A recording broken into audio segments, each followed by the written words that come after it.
Robots can adjust. They can do surgery. They can do heart surgery. They can certainly use an instrument to do an adjustment. Do people want an adjustment by a robot? No, they don't, because they want the human touch. So I have zero concerns about you investing in an education, having a robot take your job. But I would, as a young person, for sure, young in a profession or young at heart or young in age, right?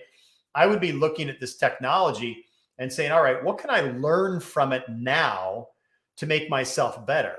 And I'll give you a quick side note.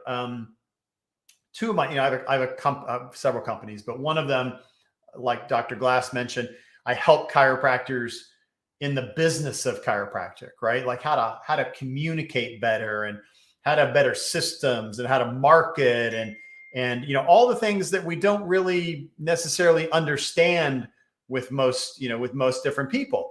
So these guys, there's a husband and wife, they became paying members, paying what a doctor pays me, which is not cheap.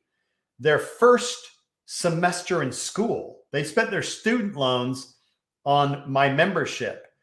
I didn't even know this for about 2 years. But fast forward now, they graduate. Look, there's always a period to ramp up. In their second year in practice, the average, just for some clarity, and there's lots of differences here, so don't get too locked in on this. The average chiropractor serves about 100 people a week, right? They're pretty busy. By the end of their second year, they were serving 800 patient visits a week. Like, huge practice. They were making well over 7 figures cash. Why?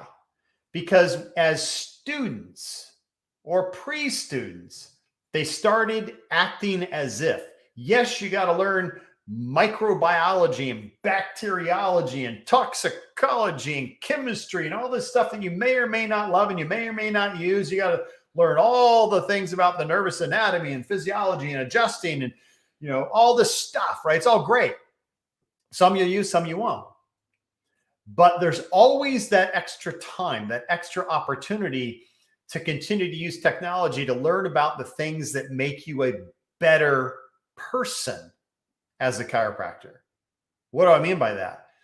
The number one thing a chiropractor needs to be able to do is to communicate, because we work with communication. We work with the brain's ability to communicate